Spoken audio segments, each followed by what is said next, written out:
started, we are holding this meeting virtually, so I do need to take a roll call. Good morning, Commissioner O'Brien. Good morning, I'm here. Morning. Good morning, Commissioner Hill. How are you feeling? Good morning. Still the same. And I am here. Thank you. Very sorry, Brad. Very sorry. Good morning. Good morning, Commissioner Skinner. Good morning, I'm here. Good morning, Commissioner Maynard. Good morning, I am here. Hey, so we're going to get started. Call this meeting to order. It's December 15th, Thursday, and it is public meeting number 413. I know that it looks like typically we go to our minutes first. So I'll just skip to number 3 and then we'll go back to the administrative update. Thank you, Commissioner Hill.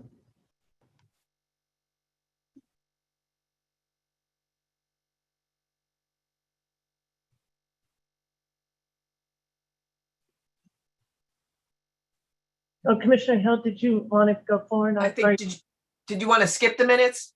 That's what it sounded like. I didn't want to skip the minutes. I wanted to, right now it's number 3 on the agenda. I want to skip. Oh, got it. 2. Okay. I'm sorry, Madam Chair. It sounded like you wanted to skip them for a moment. And No. I thought that was because some of us, some of you, maybe didn't get the minutes until early this morning because I made a boo-boo sending them to everybody. So I wanted to make sure everybody had an opportunity to read them before I would make a motion. Just the last set came a little bit later. No big issue. But everybody, we can always choose not to move on any matter. So if you could present them, that would be great, please. Madam Chair, just to make things easier, at least the September 22nd minutes, I have not had an opportunity to review. So my request is that we push those to the following meeting. Okay. Commissioner Hill. Okay. We did have the 13th and the 19th. Yep. So I'm just putting down 9/22 for next week. Thank you. Okay. So just give me one moment as I'm writing that down. I appreciate your patience.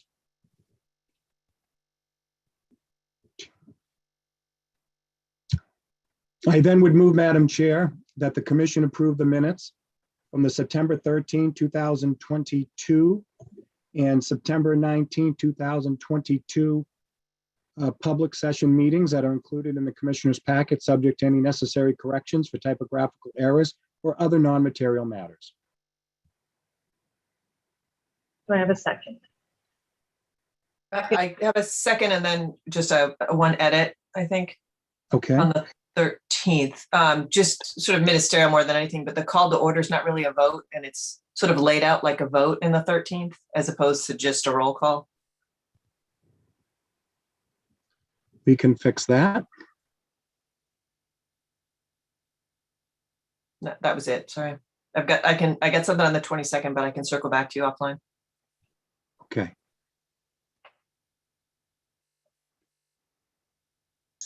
With that, I think I had a second from Commissioner Skinner and then an edit from Commissioner O'Brien. With that edit, all in accordance with the motion. Further discussion? Okay. Commissioner O'Brien. Aye. Commissioner Hill. Aye. Commissioner Skinner. Aye. Commissioner Maynard. Aye. And I vote yes, 5-0. Thank you. Thanks, legal, and thank you, Commissioner Hill. Then we'll just back up to item number 2, the administrative update. I think Karen I know she has a quick matter to tend to. Bruce, Dan, did you plan on presenting today? I don't see him there. We'll go right ahead and go to item number 4. And when Karen comes back, we'll see. Yes, it's a short presentation. Oh, yeah. Thank you, Bruce. Okay. MGM's sports wagering kiosks are on site and are being installed. They continue with their toy drive, and MGM plans on shutting down their ice rink after the holidays. PPC has hired their short sports wagering manager, Ryan Blake. And Encore has started a funnel event in the Picasso room this week where they're providing meals for the surrounding communities. I believe their goal is to pack 400,000 meals.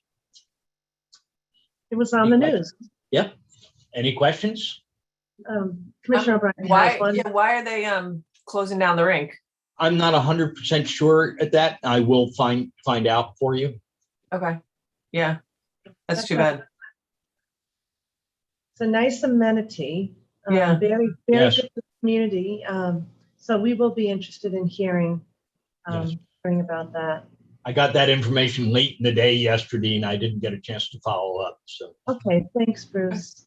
All right.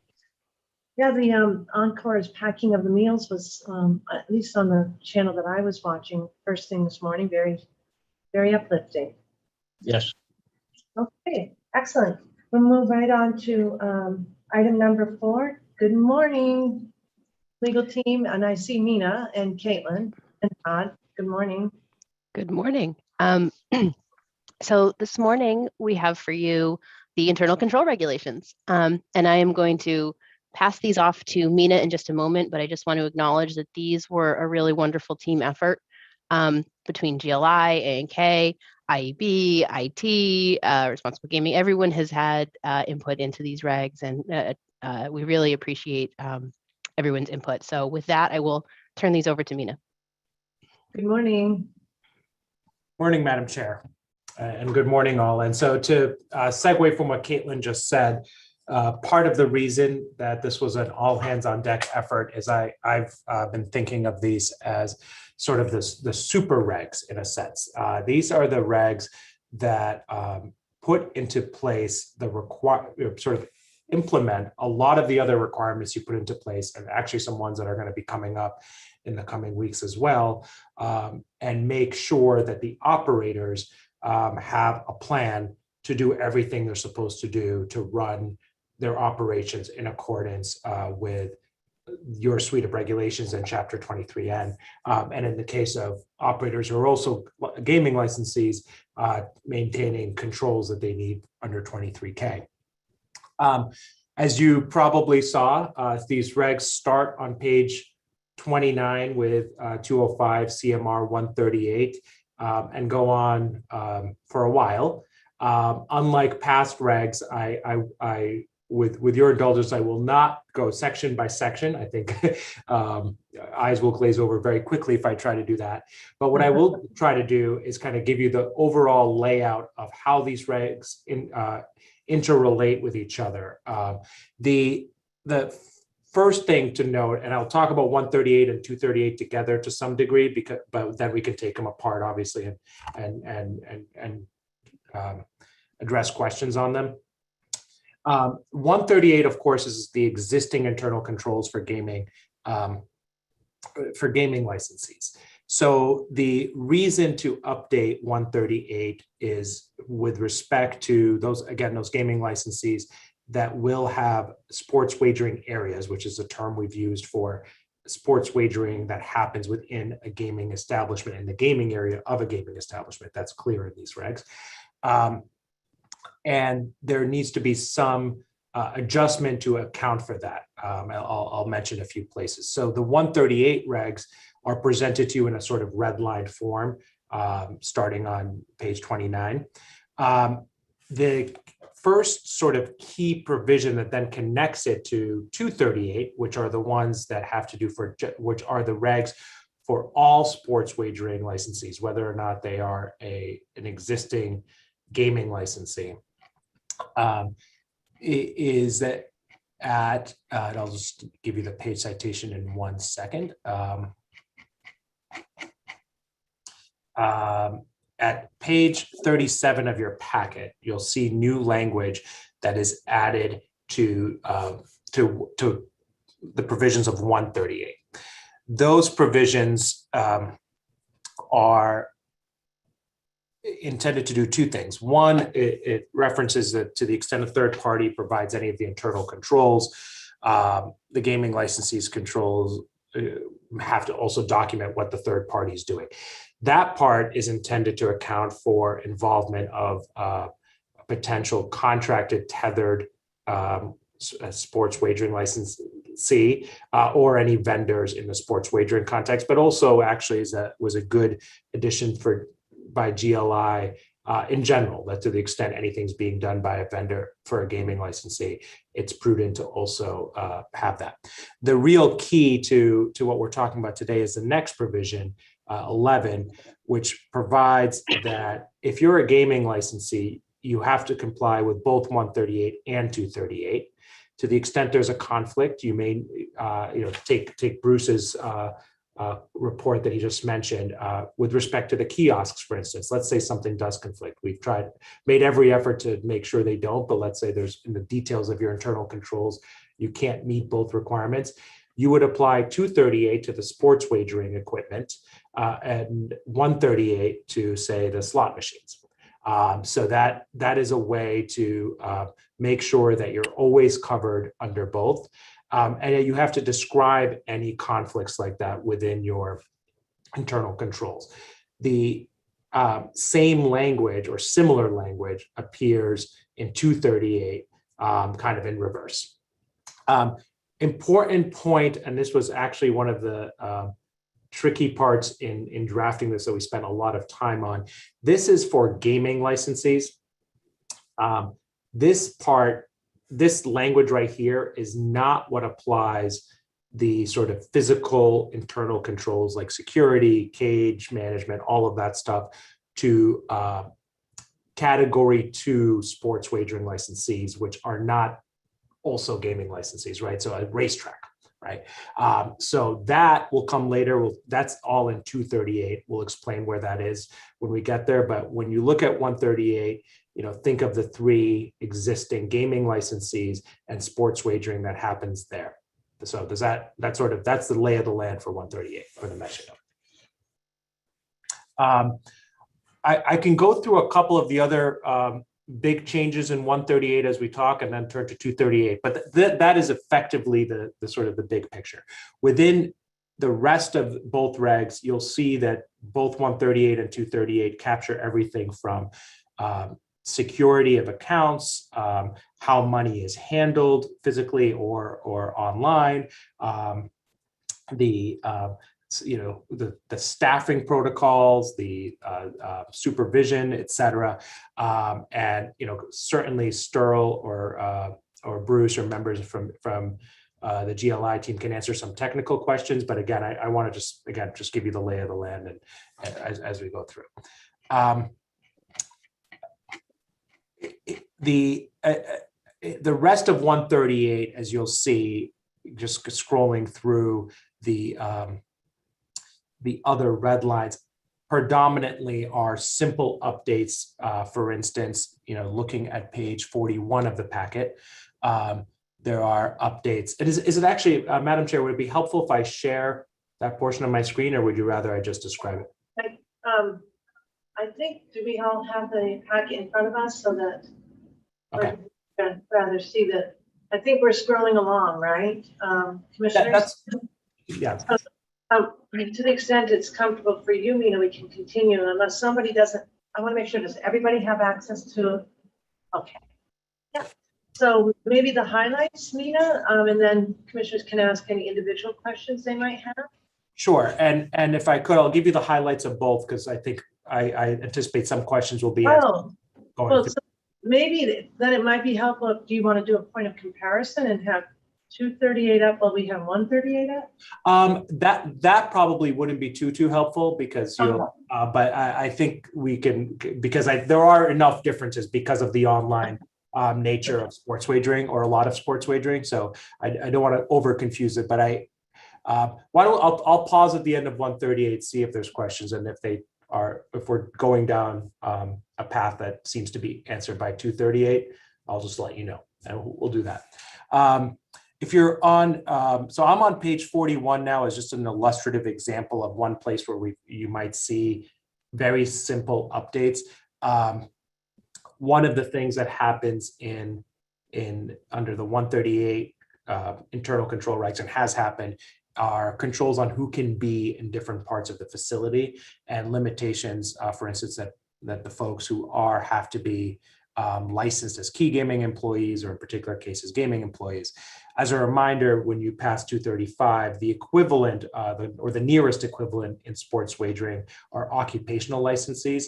I know this question came up as we were reviewing with the internal staff team.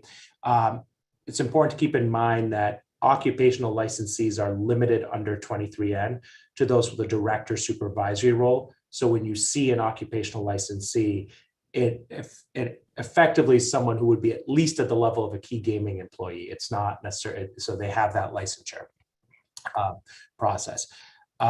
Most of the other, I am not sure why, and by the way, just in case anybody else catches it, page 42, top of the first edit there, that seems like an incorrect red line. It should say information, not informed, but it's a small typographical thing. We'll note it and correct it later. So other than that, I'm going to keep going all the way to page 44. This is the reference to gaming establishments with a sports wagering area. This is in addition to what has to be shown on the floor plans is what this provision is. And so this sort of, again, adds for gaming establishments that have sports wagering, how they're going to incorporate that into their floor plans. Bottom of that page, again, sort of an exemplar that appears throughout the document. You'll see the word casino is struck before security department in a bunch of places. And that's, again, in recognition of the fact that the security department is now, for presumably if all the gaming licensees end up having sports wagering areas, no longer just a casino security department.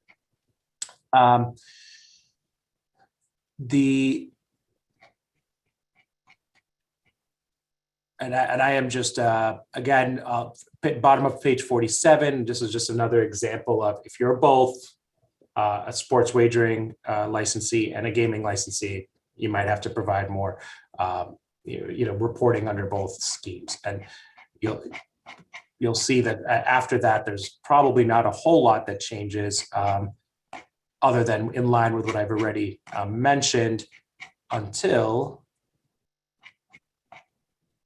all the way down to this document continues to baffle me with how long it is every single time I look at it. So I keep thinking we're closer to the end than we are, sorry. We are all the way down to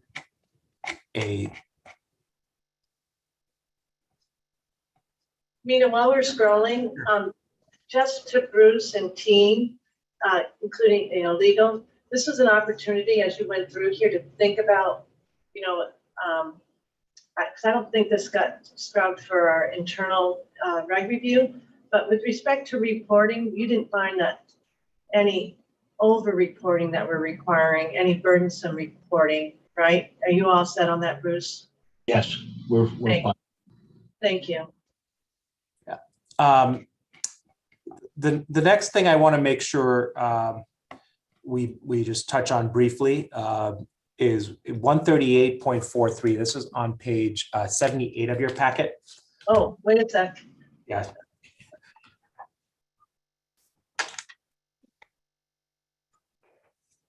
You're a little bit faster.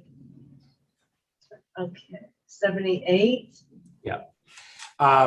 So on page 78, and then there is just a one-line edit here, but I think it's an important one to call out, and I think for members of the public or press watching, just another reminder: the internal controls will be required to include a prohibition on the issuance of credit to patrons of sports wagering. So that's a small thing; it's fairly obvious, but just wanted to make sure that was called out.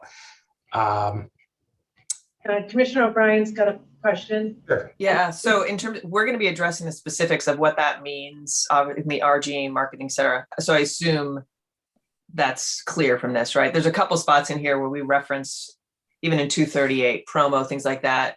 Just to be clear, that doesn't mean that's the be all and end all on what we're going to say about it. Exactly. This is one of these, that's one of the provisions that has that sort of super reg quality to it, that you must make sure as a licensee that you meet our requirements, some of which will be here, some of which will be in forthcoming regs, including ones I believe you're going to see next week. If I'm I think so, yeah. 247 and 248, which have to do with account management, more in more detail for patron accounts, as well as this is sort of a teaser, a nice pre-Christmas gift is all the sort of intricacies of the rules for what you can bet on and or wager on, and sort of the details of tournaments and so on. So that will come next week.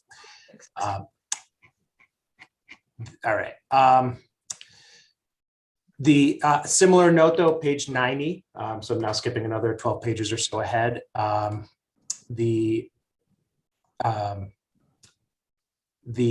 was a request, I think, at some point to add in, again, there's already a provision that ATMs cannot be located closer than 15 feet to a gaming area. And so that is now also to include sports wagering areas in a gaming establishment or sports wagering facility. So this, again, keeps the same, make sure that if for whatever reason, the gaming area has the sports book on the outside or a kiosk right on the outside of it, you're measuring from that distance. And does that also apply to the Cat 2, or is Cat 2 going to be so in this the 238? Both, actually, because this Okay. terms sports wagering facility, which would capture a Cat 2, but we've tried to also make sure that it was captured in both places. And I'll get to the Cat 2 piece. There's sort of one catch-all that incorporates a lot of these physical requirements. We are then, I want to go all the way down here to this one. I think this is 13860 on page 102. This is just to your point, Madam Chair, as we were going through, there was a couple of updates suggested by IAB or GLI that are not necessarily just related to sports wagering. This is the top of, page 102 of Thank you. Of the packet. This has to do with slot machines that accept coins, and so this is a somewhat technical provision, but an update to that goes a little bit beyond sports wagering. So I wanted to mention it.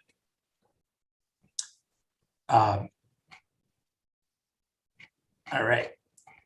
The sort of one of the biggest items in the amount of text wise is in 103, at the bottom of 103 and going on all the way to 105, is a suggested set of regs on personally identifiable information security. First one, sort of logistical note, this will actually, right now, it was slotted in as 13865. We apologize for this because we learned after that you wanted to save that for cashless wagering systems. So this will actually end up being 13873. So it'll be at the end. So that's just a numerical thing to make sure you can continue to reserve that section for cashless wagering.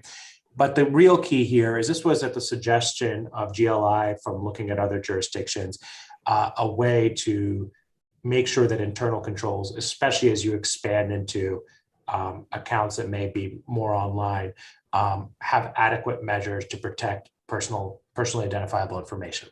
You'll see that they sort of hearken directly to the Commonwealth's two provisions, 93H and 201 CMR 17, for protecting personal information, which we know to be some of the strongest around, so that's good. That's already sort of setting a very high bar, and then provide a bunch of details on how that's done, including both disclosure requirements on privacy policies and how to request information about how your information is stored, as well as making sure there is this provision.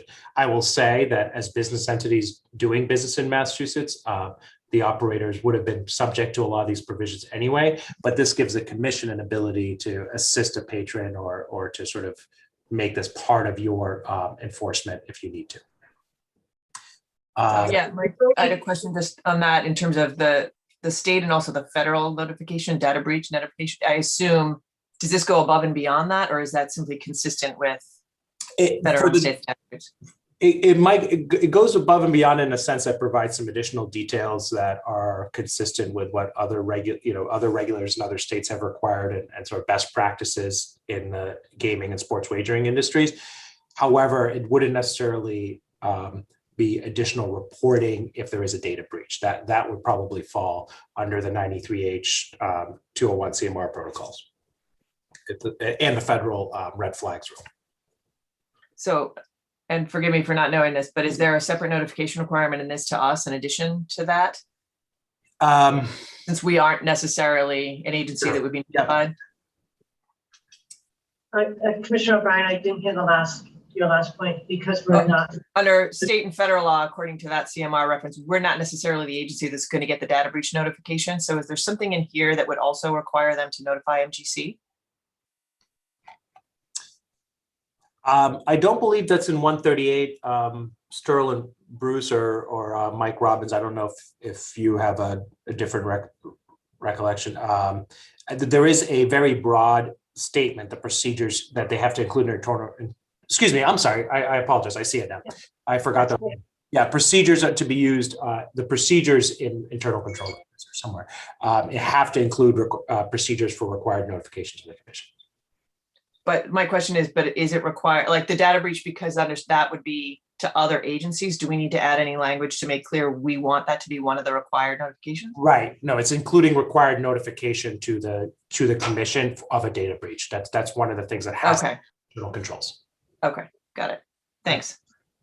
All right, so I'm going to keep going to. I'm glad that's in there from GLI, so thank you to GLI. Thanks. And then those are referenced again in 238 as incorporated by reference in that. So that's really it for 138. Again, I know we just went through almost 100 pages in a very short time. So we can stop for questions on 138 if folks in their review noted something or wanted to ask questions about it. But again, most of the changes are somewhat minimal because the idea is to just simply make clear that the sports wagering area within a gaming establishment ought to be regulated to the same extent or covered in an operator's internal controls to the same extent. So commissioners, do you have follow-up questions for Mina? One question I have technically for process, should we vote on these one at a time, perhaps? Since 138 and 238 interplay so much, I'm thinking it's better to go through 238 first, just to see, make sure there's nothing else we'd want to tweak in 138. Go back into, and then go back, yeah. Yeah, that seems fair to me. Everybody okay with that? Okay, let's move on to 238, and then if you have questions about 138 because of information coming out of 238, we'll revert back. Thank you. Sounds good. The one comment I have before we go into 238 is that, Mina, you may want to share your screen for 238 with the version that had a couple adjustments. I know commissioners, you got that relatively late, so I don't believe that it appears in the packet. So just so that we're all on the same page and looking at the same thing, that might be helpful. And those are mostly typographical, so thank you, Caitlin, for that reminder. But let me just pull that up and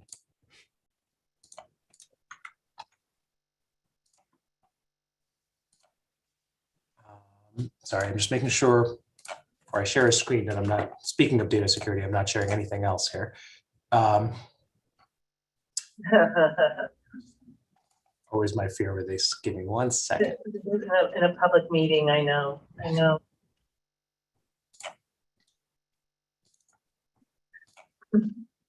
We keep a close eye on that. Yeah.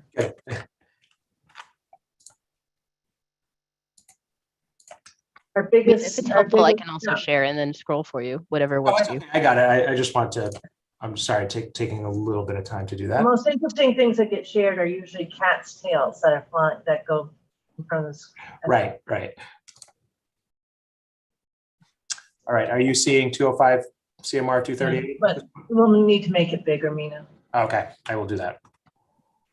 Is that better? Excellent. Okay. So as I mentioned, this is now the sports wagering specific internal control regs. You'll see they include a lot of the same things. Actually, a look at the table of contents first is probably helpful. These are the topics are often the same as 138. It's everything from the employees and proper licensing and registration, information security responsibilities, accounting records, how personnel are assigned, then your taxation and bank secrecy, anti-money laundering, all of that. A lot of that's taken from 238, and of course from a lot of help from GLI to find sort of the best examples from different jurisdictions to also incorporate here. So this is a nice amalgamation of those things. It's, again, a fairly long regulation, so I won't go through everything, but a couple of pieces. Let me just make sure there's no annoying pop-ups by, oh, okay, didn't want to do that, sorry. Nope, that's Let's keep okay. it. Nobody saw anything. Yeah, so first, there's a set of definitions particular to this. This is not what we've done in most other regs, but with the internal controls regs in 138, you do have a sort of independent set of definitions really used there that don't tend to show up elsewhere, or some, and to the extent they will, we can always add them to 202. But some of the key ones to talk about here are sports wagering counters and ticket writer stations, which are effectively, again, physical locations in a sports wagering facility, whether it's at a category 1 or 2. Now we're covering 1 and 2 facilities where tickets are written. Going through this, again, there is the basic set of internal controls that have to be submitted. Because we didn't cover this in 138, I just want to go through some of the key parts of what is included. This is starting at page 4 of this onward. There are a set of actually, sorry, let me just back up really quickly, because I realized, Caitlin, you mentioned red lines and I skipped over one. The definition of ticket writer is slightly different than what you have in your packet. In our sort of final prep conversation, there was a very good point made that the person who is assigned the responsibility for operating a ticket writer station may or may not necessarily be someone who is at a sort of higher level of responsibility for sports wagering. And so we didn't want to confuse things by suggesting a supervisor would be the person necessarily doing the clerical job, a very important job, but the clerical job of handing tickets and processing tickets. So that's the only reason for that change. Going back down to what's in the internal controls for sports wagering. Again, they mirror a lot of 138, but I want to call a few of them out in particular. There's administrative controls, procedures for basically everything, accounting controls, reporting controls. This is another one that harkens to 239, which I know is still in development, but that's the sort of what has to be reported to the commission and to the Bureau. D over here is sort of that crosswalk reg that I mentioned before for category 1 or 2 sports wagering operator. So this is now capturing the racing facilities. Internal controls required for the gaming establishment, the sort of physical controls, have to be included as well in the sports wagering internal controls. And this was our way of capturing all of those things about physical controls, security of cages, security of money, who's let in terms of identification checks, all of that stuff. That gets captured here in D, as that has to go into internal controls because of D, I should say. And again, this includes the caveat that if you can't meet both requirements, meet them for the applicable part of your facility. Meet the right one for the applicable part of your facility. So I think if nothing else, this is probably the most important part, I would say, of the reg.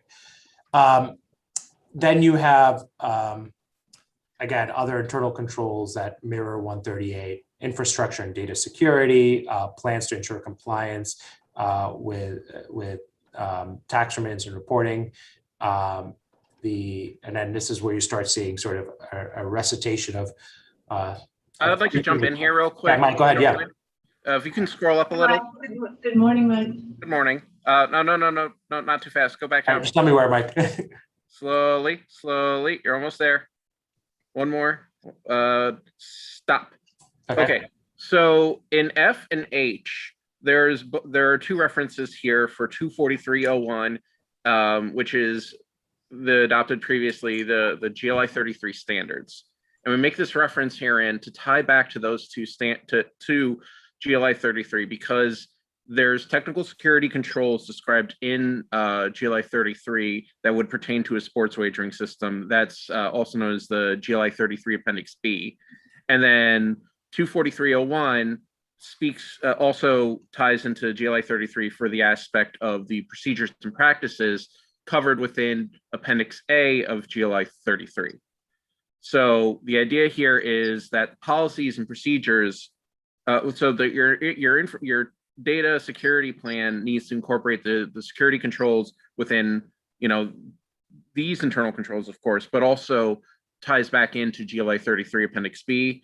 And then when we're talking about your internal controls, it ties into the procedures and practices within GLI 33 Appendix A, in addition to any internal controls by 238 and also 138 as called forth in Section D. So I just want to clear that. I just want to make that clear. Yeah. So it's sorry, Madam Chair, go ahead. Thanks. It's all interrelated. And I'm assuming should the standard change, we don't have to worry about that, just automatically gets updated to the standard. Okay, great. Okay, and so, and Mike, thank you for that point. So not only are the 138 pieces and some of the other regs, you also have the GLI standards in here. Want to also call your attention to K, which is this is where the House rules provision also gets tied in, or one of the places where the House rules provision gets tied in. Next week, you'll see additional details on that in 247 and 248. But that's another part of the internal controls. The process for asking for changes to internal controls or updates to internal controls is essentially the same as 138. So this is something that staff and GLI have experience with and are comfortable with, as I understand it, and how you get to it updates due to technology, because obviously things will change over time. Number 10 here is sort of the enforcement of internal controls. It's a reminder that this is, again, not the only place where you have enforcement authority, but it's one reminder that the internal controls themselves set up obligations for the operators that are enforceable within the regs. You have your inspection authority, sports wagering operators to maintain records of their entire controls, et cetera. So this is, again, the beginning. 238.02 is sort of the bulk of the categories of internal controls. I won't spend as much time on the rest, but as we go through, a couple of notes. 238.04, this kind of gets into it's on page 7 of this document. So where you have the different departments that are set up. Again, if you are also a gaming licensee, you'll have to have all of the departments and all of the staffing required by 138. This identifies additional ones that might be necessary for sports wagering. I had a question, Sure. The chief sports wagering executive, that's the defined term at the top, and that It was is. Karen, because I think she uses a different term. I'm not sure if she uses department either. She uses division, the department, but I guess that's all okay. So real quick, using terminology such as sports wagering executive and department, it's parroting what's already existence for the casino side of things. So accounting department. So it's not talking about the division within within the gaming commission. This is talking about the department within Oh, the. that's how I know. Within the Yes, I operator, asked yes, yeah. all for them. My apologies. I read that last night late, so now I'm seeing it's all, yep, that makes sense. So that all mirrors theirs. Exactly. Yeah. These are, this is their internal organization. Oh, yep, I got it now. Yep, thank you. Yeah, thank you, Mike. That was helpful. Very helpful. And again, so the rest of this particular section really gets at that. Yep, Starting in 238.05, 06, these are all mirroring things that exist in the 138s. 238.07 is really, this has to do with information security. This is not yet the provision that cross-references the personal identifying information, but this is in information security systems. Obviously a key concern here, given that this applies not only to the physical operators, but to the mobile and sports wagering platforms. So that's all the same. Accounting records, again, these really reference other sections. This is one that is not much in here because they reference all of the other accounting records that you're going to require elsewhere. Similar with retention and storage. I'm sorry if I'm going too fast. Feel free to stop me. that's the only thing I wanted to just pause on a little bit. Yeah. Systems for business dealings with sports wagering vendors. Mm-hmm. Yeah, so this mirrors the setup in 138. Essentially, it's the system of internal controls has to provide for compliance with 234 and the licensing and sort of reporting and notification to the Bureau of who's doing business. So everything you decide in 234, they have to then sort of be able to account for in their internal controls as well, including clear record keeping on agreements and records. Okay, we're just, as we scroll through, I just wanted to make sure there were no questions on that one. Okay. Sure. Thanks. All right, I am gonna just keep going through again, personnel assigned to the operation and conduct of sports wagering. Again, part of the idea of internal controls is that they get to decide how to comply, but that there are performance standards that are required.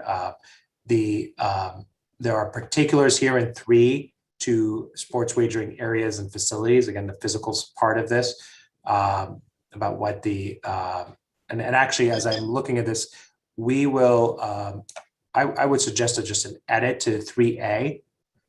To make it match the definition above, because I think this one did not get flagged for revision. So this will read, ticket writer shall be the persons assigned the responsibility for the operation of a ticket writer station, is what it should say. Yeah. It's really just comparison definition. Mm-hmm. So that is, again, the reserve requirement. Again, we'll get to details on it, but this has to do with the having sufficient funds to pay wagers and to be able to run the operation in accordance with these controls and with the regs. Here is Commissioner Bryan, you asked, I think, about complementary services and promotional gaming. So this has sort of 2 pieces to it. They have to provide you all of the same information that the casinos currently provide for complementary distribution programs and gaming credits also have to be provided for sports wagering. So it's a very simple reg because it goes back to 138. Again, that's not any further regulation in that area is going to be dealt with exactly more RG, right? Exactly. Okay. Yeah. All right. This is the money part, making sure taxation requirements are met, Bank Secrecy Act anti-money laundering. I'm going through these quickly, not because they're not important, but because they repeat 138. There's no difference. No, and I think to the extent there is, and Mike, you can correct me. So basically, just real quick, we kind of call in these sections into play. So the idea here of 238 is to point to 138 when it's necessary for, like, instead of repeating entire sections of the like. And the idea here too is, from a general standpoint, 238 would apply to all categories of sports wagering for the most part, with the exception of sections where it's fairly obvious, where it's talking about sports wagering counter or sports wagering area or sports wagering facility. Obviously, those would only apply to the Cat 1s and Cat 2s.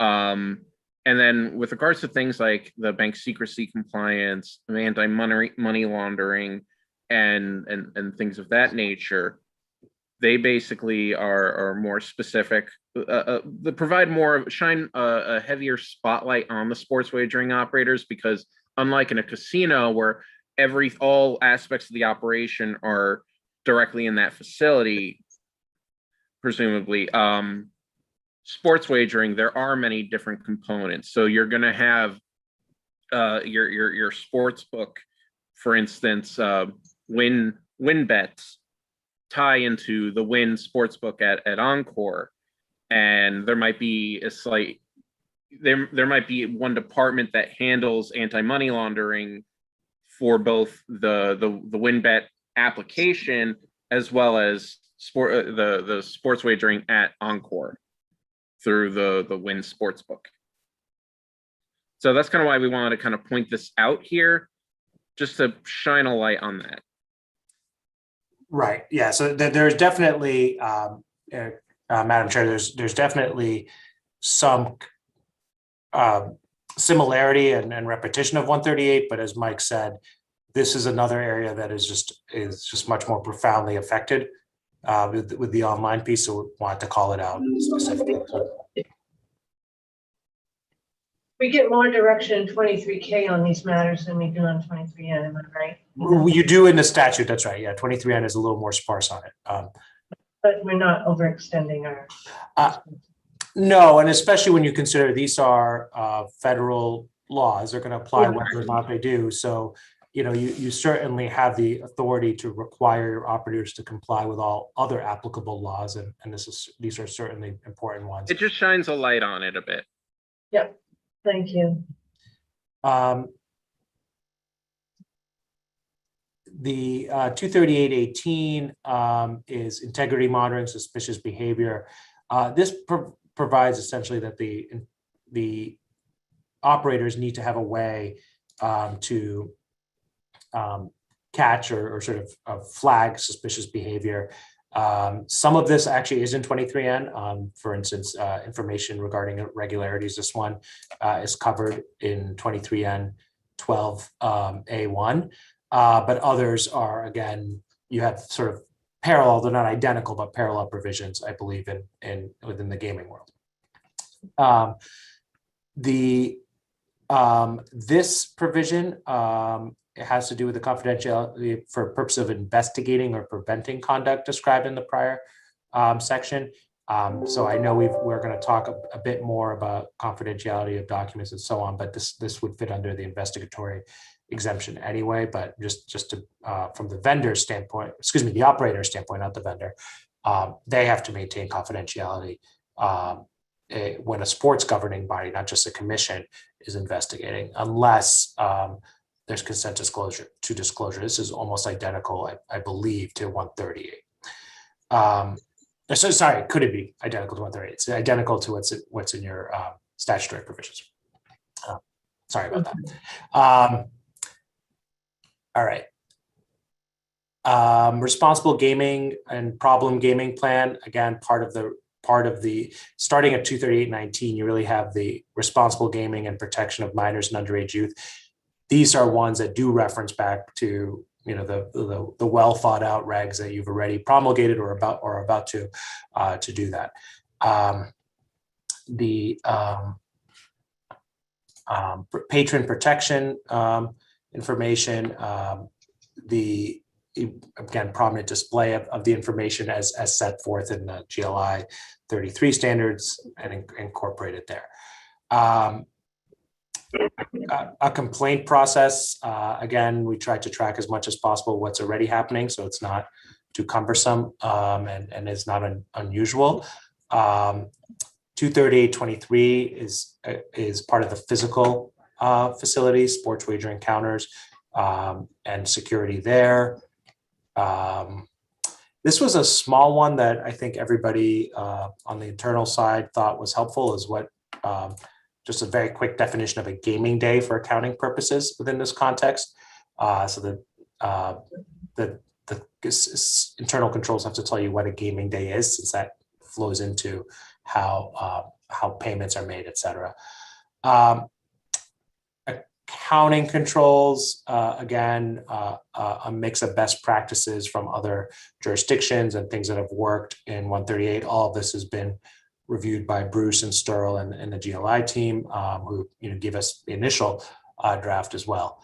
And these get specific into everything from where the money goes from, how it's handled, how it's counted, and any inconsistencies accounted for. This one is this is one of the other red lines. 23826 is procedures for acceptance of tips or gratuities from patrons. There are equivalent regs in the gaming context. The question, and this is sort of different. There's actually apparently only one state, I believe, Mike can correct me if I'm wrong, Colorado, that expressly calls this out. As a offhand, Colorado explicitly calls this out.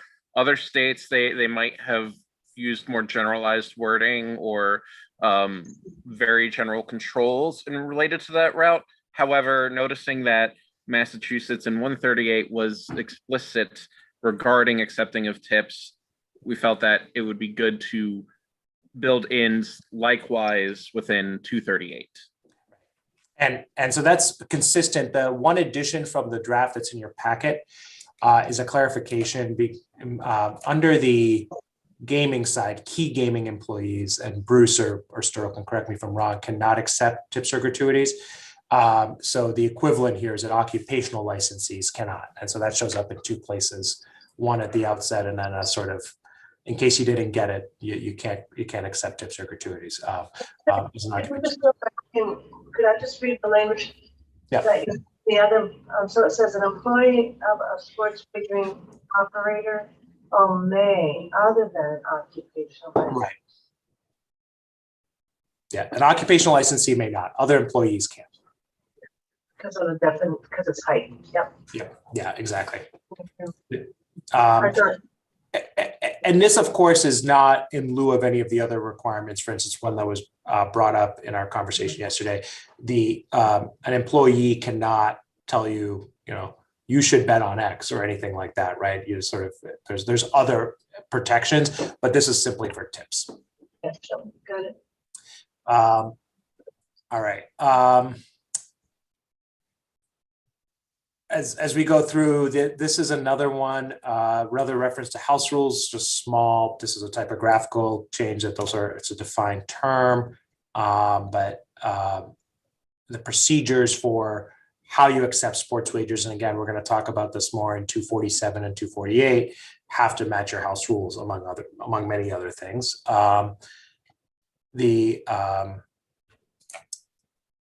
238.32 gets to restricted patrons, which is fairly broad. It sort of covers the waterfront of folks who may be not permitted to wager. Statute. Yep. Prohibited persons, sort of similar. Again, this one captures a lot of the other categories folks prohibited from it, self-excluded folks, subject to limitations on sports wagering and other sections. So just to jump in here, the reason why it's split out the term restricted patron versus prohibited persons is because restricted basically would enable someone to place a wager, but there's restrictions in place. So for instance, one could be, Tom Brady could have an account with Wynn and place wagers on Major League Soccer, but he wouldn't be able to place a wager on a game he's playing in. So it's restrictions, and so a prohibited person is someone who can be acting in violation of restrictions, such as a restricted patron wagering in their violation, someone who's wagering and not located in the Commonwealth, someone who's attempting to wager while on a self-exclusion or involuntary exclusion list. So that's why there's that separation in place. Mike, you gotta reference Mac Jones. Apologies, Madam Chair. We'll get Mike up to speed on that. In our updates to regs, we'll try to have a provision for a quarterback, current quarterback of the New England Patriots. Right? Yeah, exactly. The 34, 35, again, get into some of the details of canceled or postponed events. We'll talk more about that again next week, but there are some details that fit here. We are all the way down, and I know I'm scrolling through a whole lot of stuff, but none of this has changed from your packet.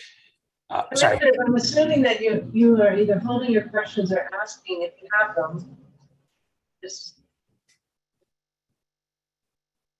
Commissioners, I know that Nina's scrolling fast, but anybody would, I know that you've asked some questions along the way, but Commissioner Hill and Commissioner Maynard, Commissioner Skinner. Okay, Mina, you're good. All right. 238.36 are the accounting controls for kiosks, and how they operate. Again,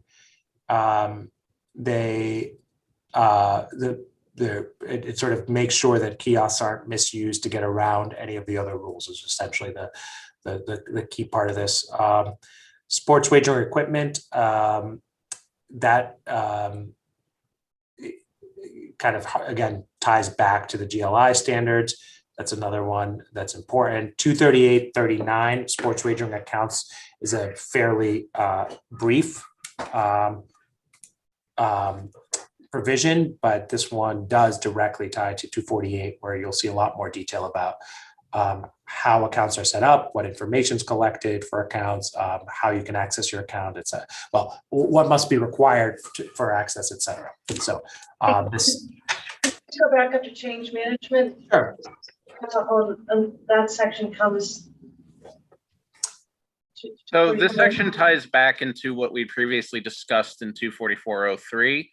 But during internal review, there was a mention that they felt it would be also advantageous to create that crossover here as well. So we worked to get this reference added in. Got it.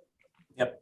238.40 governs test accounts that the operator might use to make sure everything's working properly. Also, just as a note, and also for the commission to have test accounts, which I know is sort of one of the due diligence and certainly before getting the operation certificate is required. So again, now accounting requirements, data, where you'll start seeing a lot more of 243 tying back, other references here. Commission access to sports wagering data. This is not requiring reporting. It's requiring just simply access. And it's the same time frame, 5 years, that I think is in 138 as well. 238.44, just to go into that, is data and network security, additional requirements for that. I will gladly take questions and then gladly defer them to folks who understand some of the intricacies of these, but suffice to say, this has come from a variety of states where and sort of best practices with help from Mike's team. So previously we had discussed in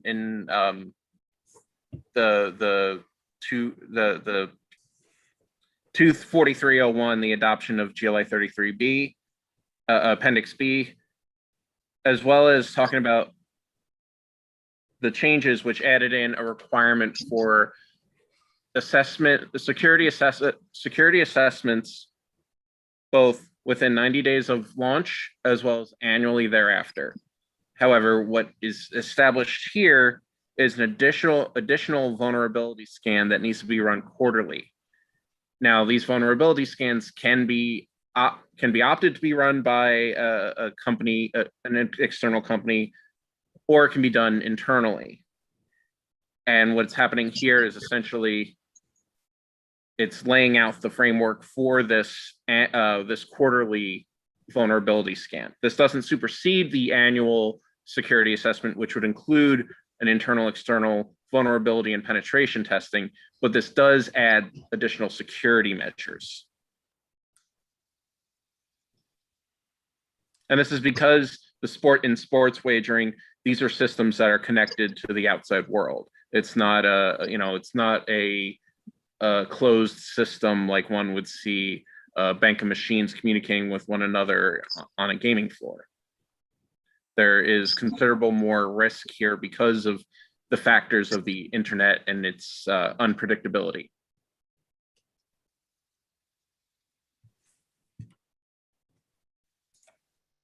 Thank you. 23845 is a reg that I've mentioned would connect to the personally identifiable information provision in the other one. So that will be 73 now. That's the only piece there. And these are sort of confidentiality requirements of that. This is the kind of information that has to be kept private, so that if Mac Jones or Tom Brady walk in and place a wager on a game they are supposed to or allowed to bet on, I should say, the world doesn't find out that happened. But also if Jane Doe does the same thing, that's kept private. The last couple of things really have to do. Not everyone wants to be Mattress Mac. That's right.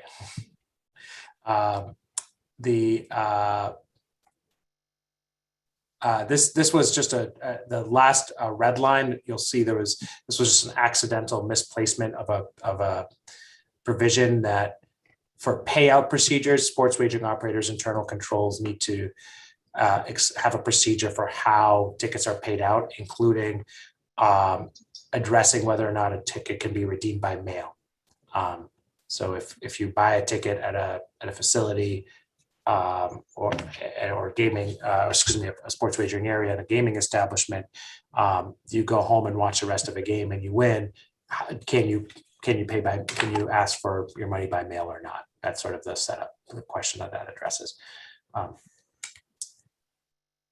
And I believe this that was sort of the last piece.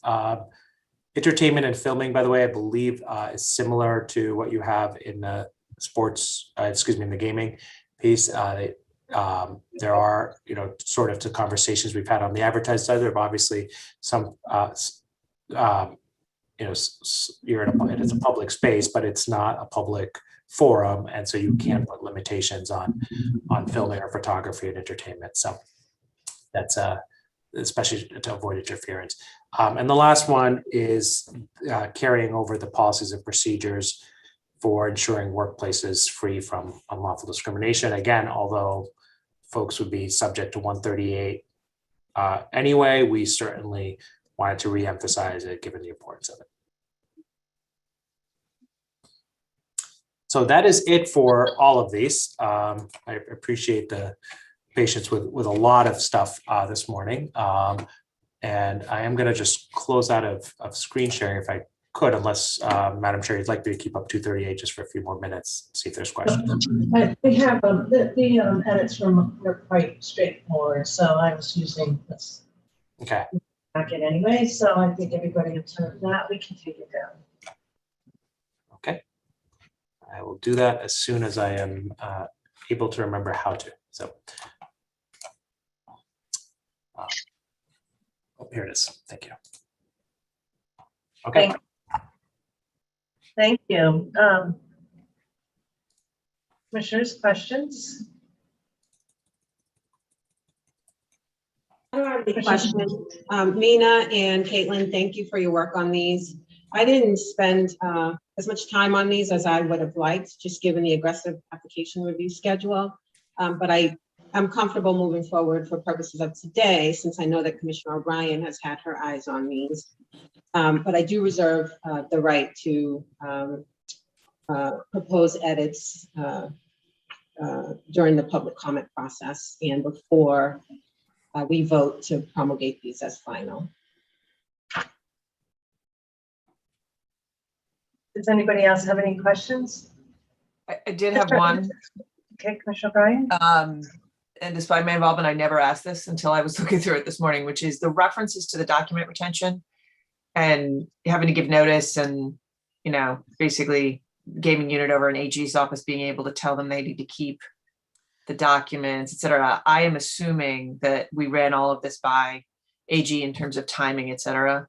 I'm not sure if anyone on the internal side did, but the reason we wouldn't have, Commissioner, is because this was identical to 130. 130, right? Actually, the only change here was to make clearer that if any entity says, which is I think the actual practice at the commission, that if any of the entities identified say, don't destroy that yet, please retain it, you should. And so that's just a little more explicit. Okay. Yeah, the only thing that we should do is, and I can certainly do this as well, is just alert them to the fact that it's going to be there as well. I doubt they're going to want changes, but just in case they wanted even more heads up, something like that, we should let them know. So just to remind everybody, we're standing up an industry that's new to Commonwealth. And we have had the benefit of GLI's council looking at how it's standing up across the nation and the various issues that can arise. But we also have our own sensibilities. Should we find that this is we passed as it is today, we can revisit any regulation that we ever promulgate, correct, for an amendment and a correction. We're doing that as part of our reg review process, and there's no particular time limit. We could do that immediately. Sorry, if there were a mistake or something that could be improved upon. And so I want to make sure you understand, Commissioner Skinner, that you reserved that right, not just after this period, but going forward. And I suspect that there'll be tweaks, but I felt that given the amount of input, Mina, and I really appreciated Caitlin pointing that out, that we've got the benefit of GLI's eyes as well as all of you. And I want to just thank you for the comprehensive work.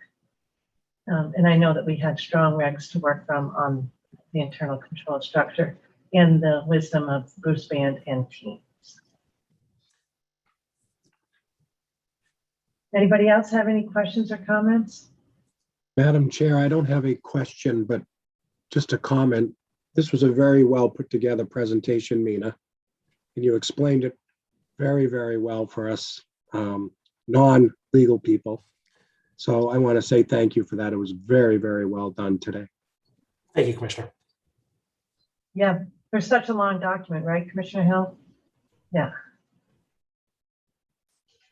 Madam Chair, I also appreciated the presentation, and any questions I have really that I had jotted down are related to, they're secondary to this, right? So what I mean by that is, what are the policies and procedures going to be, right, when they're submitted? And so it's really not the framework that I have any issues with. It's a lot of questions going forward, but not related to the framework. So good. That's where I'm standing. Yeah. So some of the things that we know we've got some work to do in the future. And Karen, this implicates you in your role as executive director. So I'm assuming you've been being brought up to date. Yes, and I was just sending an email to Kevin Mullally. The next step, given the promulgation of these, I'll be notifying the licensees or the applicants or the operators, however you want to refer to them, of a due date that we would like the internal control submitted to give GLI sufficient time to review them to keep on our schedule.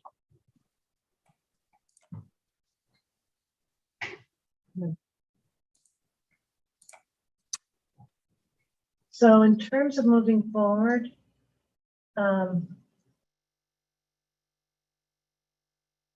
should we turn back to 138 at this juncture for a vote? I would recommend it because if we're going to move to 254, quite different. Burke, I like that background. Was that real life?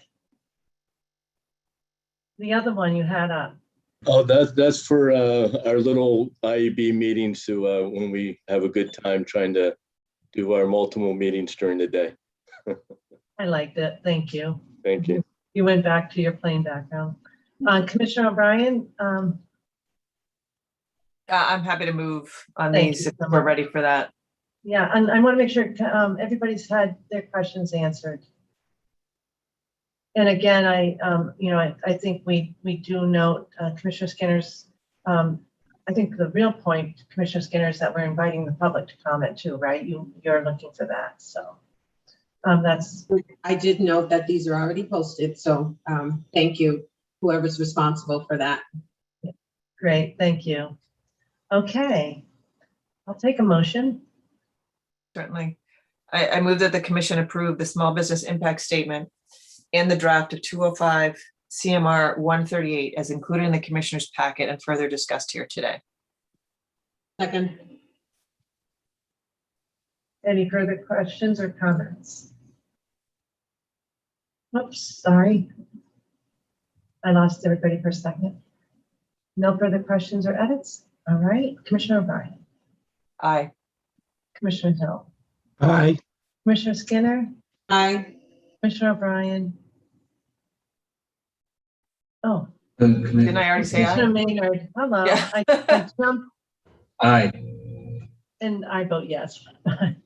That was completely me looking at boxes. So sorry. I vote yes, so 5-0. Thank you. Commissioner O'Brien. And before I move on in terms of emergency or not, even though this is an existing reg, I'm assuming the request to go emergency or the recommendation by staff is so that we're consistent 138, 238 at this juncture. Yes. Okay. So I move that the staff be authorized to take the steps necessary to file the required documentation with the Secretary of the Commonwealth by emergency and thereafter to begin the regulation promulgation process. And further, that staff be authorized to modify chapter or section numbers or titles, to file additional reg sections as reserved, or make any other administrative changes necessary to execute the regulation promulgation process. Second. Any further questions or edits? Commissioner O'Brien. Aye. Commissioner Hill. Aye. Commissioner Skinner. Aye. Commissioner Maynard. I vote yes. Thank you. 5-0. And as to 238. 238, I move the commission approve the small business impact statement, as well as the draft 205 CMR 238 as included in the commissioner's packet and is discussed here today. Second. Any further questions or edits? Okay, Commissioner O'Brien. Aye. Commissioner Hill. Aye. Commissioner Skinner.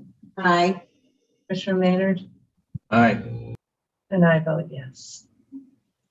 And again, as to the emergency recommendation or request potentially by staff for 238, if someone could just speak to sort of the timeline that we're on and how putting these in emergency feeds into that before I move on that. Absolutely. So the timeline that we're on is in order to get the internal control regs up in order for the planned go live at the end of January for the CAT ones and then the go lives in March. If we went through the regular process, it would take 2 to 3 months to get these put into place. But by using an emergency, they will be in place as soon as they're filed with the Secretary of State. We will then take in the public comment, adjust them as necessary, and continue them in effect so that they're in effect and the licensees can abide by them moving forward. And then Karen, if you could maybe clarify, we discussed this a little bit yesterday, I think, in terms of internal controls. So if I recall correctly, what you're referring to, the internal controls are critical to the operations certificate. So we would not want the commission voting on an operations certificate without a thorough review of the internal controls and anything else the commission deems appropriate in order to give an operations certificate before the go live launch. Great. Thank you. I didn't know if anybody else had any questions before I further moved on this. Thank you. Okay.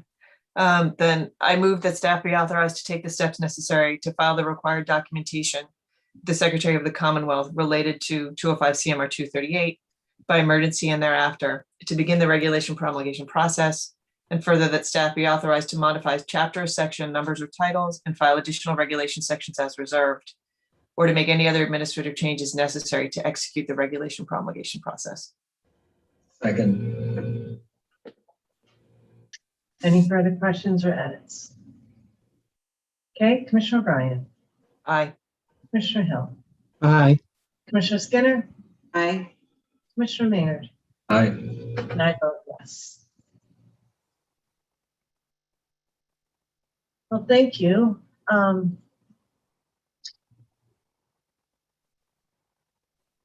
We have completed that item.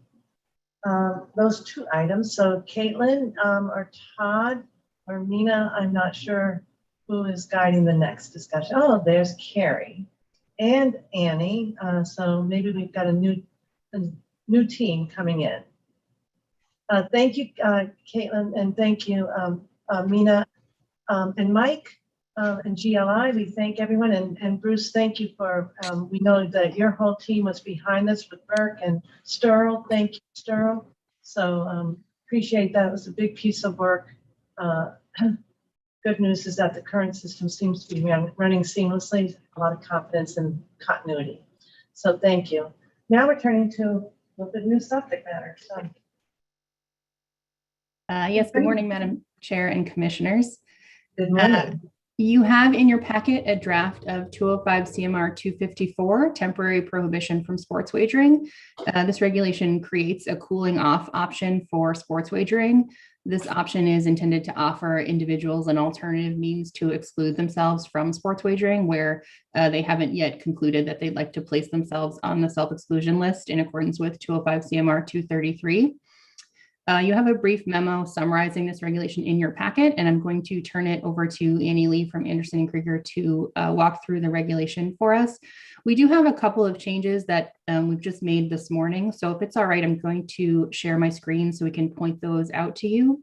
And I do just want to also note that Director Vanderlinden, who has been really instrumental in getting this regulation together, is also here and available for questions as we walk through. So let me just get this up. All right, is that size okay? Just a little bit bigger, please. Sure.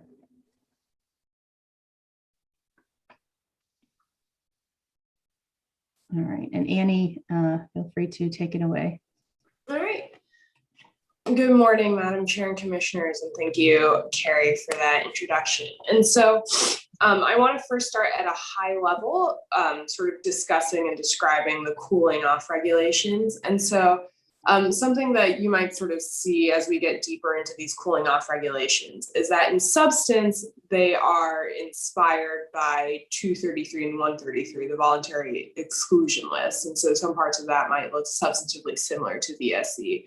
On a sort of implementation and administrative side, they might seem a little bit closer to Play My Way as it currently operates in gaming establishments. And so it's a little bit of a combination of, things that work from sort of both of those programs and regulations in this specific one.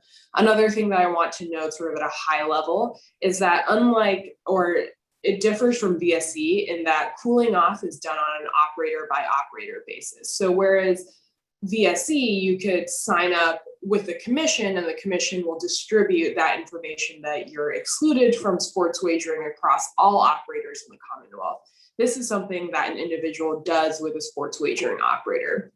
So if I go to sports wagering operator A and say I want to engage in cooling off, that information doesn't get transmitted to sports wagering operator B or any of the rest of them. So if I'm engaged in cooling off with sports wagering operator A, I could theoretically still engage with sports wagering with operator B. But the idea of doing it operator by operator is to, again, afford consumers the highest amount of choice possible, and also recognizing that most consumers don't engage with all sports wagering operators and only engage with one or two. So cooling off may have the greatest effects, even when it's done on an operator by operator level. And so going through these specifically, as I mentioned, the substance of cooling off is very similar to VSE in that when you sign up for cooling off, you're only going to be prohibited from accessing your sports wagering account with that sports wagering operator. So it's similar to VSE. It's just once you sign up, you can't engage in sports wagering whatsoever with that operator. And another thing that I'll mention is that cooling off only applies to the platform. So it only applies to the category 3 licensees. The cooling off option is something that we envision that's mostly sort of applicable to the apps and websites and not to the retail locations. And so when you say that you want to be cooling off, you're not going to be able to engage in sports wagering with that operator's mobile app or website. And so, can I just pause, commissioners, that's not prescribed by law, Annie, right? That is a policy decision. yes. Right? Yes.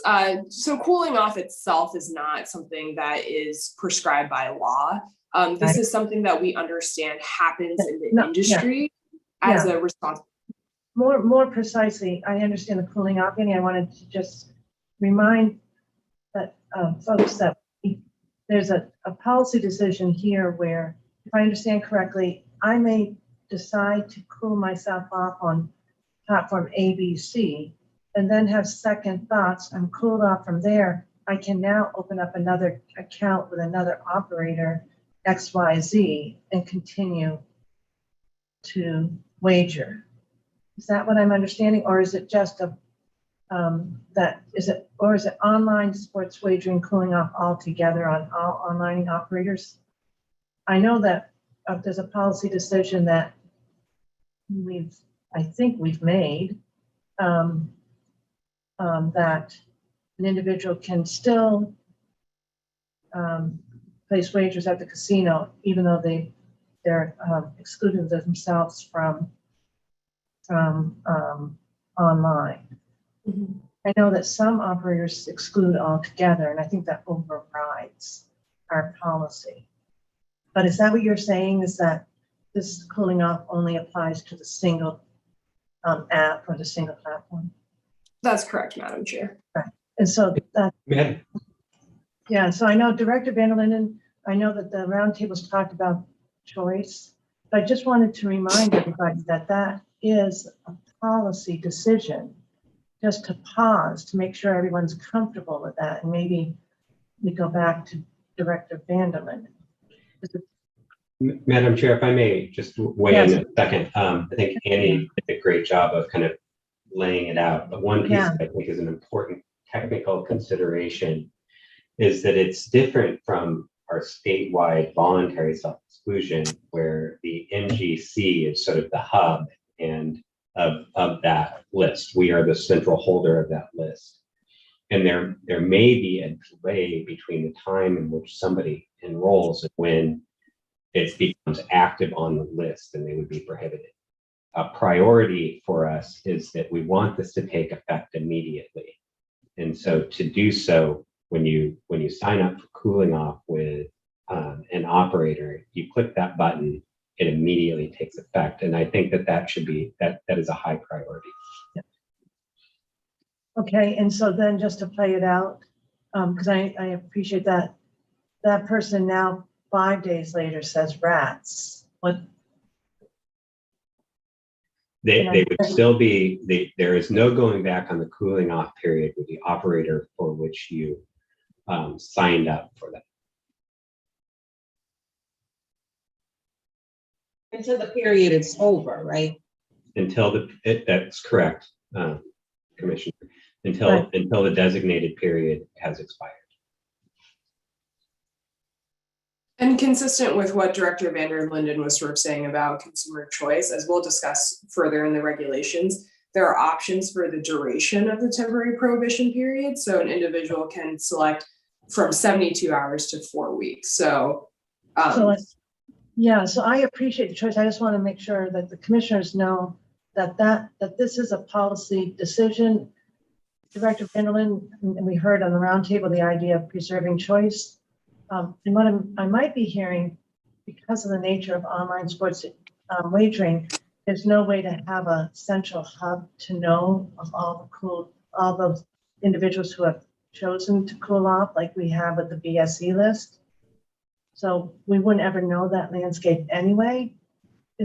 But I want to just point out that while we're making a choice to preserve choice, one of our licensees doesn't adopt that, and that's PPC, correct? They say if you're on the BSE list for sports wagering, you're at the casino. I mean, sports wagering online or retail, you're also banned from casino play. But we've taken a choice that doesn't reflect that, and I just want to make sure the commissioners all know that somehow that was a decision we've made. Am I wrong framing that? I mean, I think it's happened by default. So I don't know that, we actively made that decision. That's why I'm pausing, Commissioner O'Brien. Yeah. To just make sure we've reflected on that. It may be with respect to what Annie was just describing, because Mark said, it's hard to know the landscape, but there has been a decision here that's being proposed. There's a policy, an underlying policy decision here. So I just wanted to pause. I'm not sure if I feel differently with it. I'm just and I'm not really, in other words, I feel like we may have not vetted this to know, I think, other than at that round table. So, Mark? Well, we also have not asked in terms of the technology and the apps, whether they have, for the Cat 3s, whether they have the technology to take the VSE and implement it on the app. So I mean, obviously PPC does because that's their corporate policy. And so PPC has a mechanism for doing that. I didn't mean to completely disrupt Annie's presentation. It might make sense to continue through it, but just with that overriding policy decision in the back of my mind, because it does inform this regulation. And then maybe we'll flesh out either the policy in our minds or any technical requirements that we might think about. But I just wanted to pause on that. And I don't mean to hijack Annie's presentation either, but one additional piece that the commission has a responsible gaming framework, and there is a white paper put out over a year ago now on sports wagering considerations of the Massachusetts responsible gaming framework, and cooling off was a priority identified within that revised framework, within that white paper. I don't want you to think we're not adopting cooling off. I know. I wanted to just provide some additional context where it would be coming. All right. And my question on the reg itself too is I didn't read this necessarily as us making that choice today as to the 3 who are brick and mortar doing retail, that it seemed to me we could in the RG section say that's how we want them handled. We don't necessarily have jurisdiction, Caesars that has brick and mortar in here. Right. We wouldn't be able to say to Caesars, actually, this is a jurisdictional question, whether we could say the same to them and request implementation because they're brick and mortars outside the Commonwealth. But to me, that was also something we would dive into when we got to the RG regs that are coming up, whether we want everyone to do pens, you're on one, you're on all, in terms of, a cooling off or a temporary suspension. Thanks. I just thought it would be helpful to remind folks of this underlying policy, and it may be that we've sort of already resolved in our minds, but Thank you, Annie. And now I'll try not to disturb you again. Thank you so much. So actually, before we just go back, I think it reiterates one of the things I made early on about the regs we just passed, which is there are references hypothetically to how we're going to treat those. But we haven't reached how we're going to treat those with specificity. And I think the same applies here, to your point, Madam Chair, that we may say something more pointed when we get to the RG regs. And I think that was Commissioner Maynard's point, like, the framework worked for us. And I thought it was so well done to anticipate we're going to have policy discussions down the road. So here we are on cooling off and actually very appropriately as we consider the online sports operators now. So thank you. All right. So just turning back to the regs, and I welcome sort of any questions and any sort of points of discussion. So no hijacking was done at all. So just returning back to sort of the substance of the regs. Carrie, would you mind sharing your screen again? Thank you. Thank you. So similar to the VSE, a lot of sort of the same acknowledgements that you're not going to be able to access your account, that you can't collect any winnings or recover any losses, that your sort of bets may be rejected. Those sort of same acknowledgements that are in the VSE regs are also translated to these cooling off regulations, as well as sort of the carve out that if you're an employee of a sports wagering operator, you can engage in sports wagering solely for the purposes of performing your job function. And Carrie, if we could scroll down just a little bit more to 03, please. And then so I'll also here note that the sign up for cooling off is modeled on sort of the sign up for Play My Way, is that when you first access the app, you're going to be prompted to say whether or not you want to engage in cooling off. You can, of course, reject that prompt and say that you want to engage in sports wagering. If you reject that prompt, that is, of course, not your last opportunity to sign up for cooling off. These regs require sports wagering operators to always maintain a link that's prominently placed on their platform through which individuals can designate themselves as temporarily prohibited. And so this is something that I asked Carrie to share because this is something that differs from the regulation that is in your packet. So the draft regulation that is in your packet at page 159, specifically the changes have been made, or the most changes have been made to 254.03 on the duration of the temporary prohibition period. We understand that after the presentations from Caesars and WinBet that there needed to be a little bit more flexibility in the temporary prohibition period. So the version that appears in your packet had previously just instituted a 30-day temporary prohibition period, so a 30-day cooling off period. From those presentations, we understood that greater choice and flexibility was required. So here, as I previously alluded to, individuals will have the ability to choose from a range of 72 hours to 4 weeks, as sort of laid out in this regulation for the temporary prohibition period for cooling off. However, just because they select a cooling off period doesn't mean that that is necessarily the end of it. Individuals can always choose to renew the cooling off period at any point during this cooling off period. So if you start your 72-hour cooling off period and 5 hours in you realize that you should have requested more time, you can always choose to renew the temporary prohibition period. And sort of in line with making sure that this is protecting consumers as much as possible, there are no limitations regarding the number of times someone can renew cooling off. And so you can renew for 3 week periods infinitely, if that's something that you want to do. And so something that we also sort of changed from what the version that is in your packet is that previously when it was a 30-day period, we required a reminder 7 days prior to the expiration of cooling off that it was about to expire. That way an individual can tell the operator, I want to renew this, or I want to put myself on the VSE.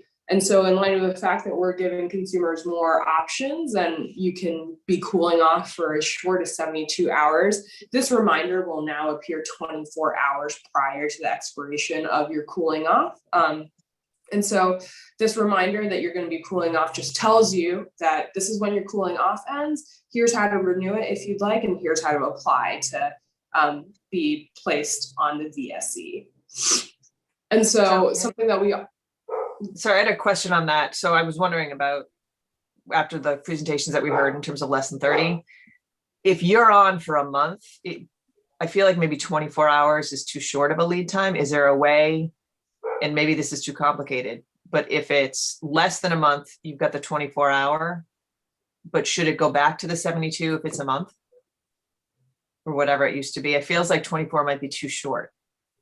Mm-hmm. That's just food for thought for everybody. I think Commissioner O'Brien, I think it's a good question. When we changed it 24, because the shortest was 72 hours, 24 hours in advance made sense. I think that maybe there is a technology in what's feasible, a question about what's feasible. But we can explore that with GLI or some of the or the potential fees. Okay. Hey, Madam Chair, Mm-hmm. I had the same question, so if we can look into that a little further, I think that would be helpful to us.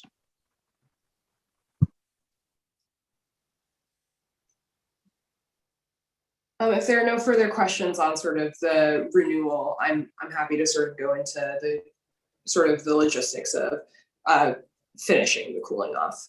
Can we, for purposes of moving forward today, is there an option, or does this table that discussion? What if we put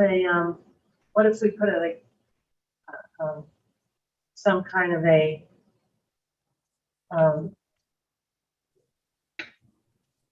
24 hours to, 78 hours, what would you think, Commissioner O'Brien? Is it 3 days? And what I'm hearing is that we're wondering what the best practice is, or what's best practice in the first instance in terms of the 30 days, giving them a little more heads up, and then also what's practical from a technology standpoint. I don't know. Maybe this is something we come back and finalize in January if we can get the answers.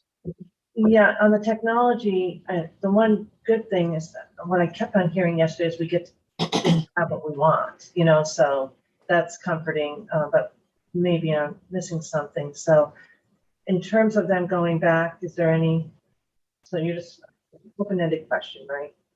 In terms of what you would imagine would be sufficient.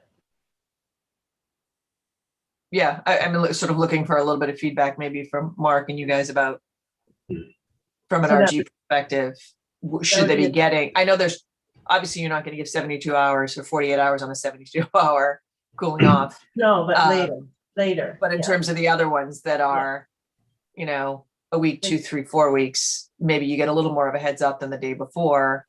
Out of sight, out of mind, you miss the alert and all of a sudden you're active again, when maybe if you'd had a couple more days notice, you said, you know what, I'm not done, I need another cooling off. So we'll find out, and we may want to build that in. So on the, when we come back for final, that would work. That works technically too. Yeah, I would be glad to explore what is feasible. I was just thinking about what it should, obviously for 4 weeks, 3 and 4 weeks could be different than 72, 1 and 2 weeks. Right. And in terms of what is the best practice, that's a really good question, and evaluation on this type of feature is sparse, I would expect.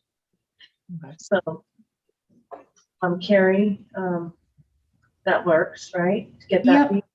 Yep, I was just looking at the timeline, and I think, if the commission were inclined to vote on the version today, you could do that. And I think this would come back in February for final vote. So we could make changes then, or of course you could defer today and we could come back with more input in January. I'd almost rather vote in January so that when we go live, it's already in place and we don't forget about it. Because my vision of end of January to end of February is going to be pretty insane. If there's a way to sort of conceptually agree that this is the only thing, and then we vote final early January. What if we did the reverse and put what you would like in, and then and then you can drop it if it's not practical, I guess. Yeah. So that's why I was getting to your solve, because it's a fair question, right? And in terms of the, I don't feel like from a technical point of view, it's going to be troublesome because any of our RG issues are going to get addressed if they want to do business here in Massachusetts, right? And if it turns out it really is technically impossible, then we can address it. So is the language that 13 What? days or less or 2 weeks or less, it's a 24-hour alert? That, Anything greater than that, 15 or greater is a 72-hour alert? I was thinking 72 hours in 1 week would be 24 hours, but 72 hours for two weeks, 3 weeks, 4 weeks. Okay, that makes sense.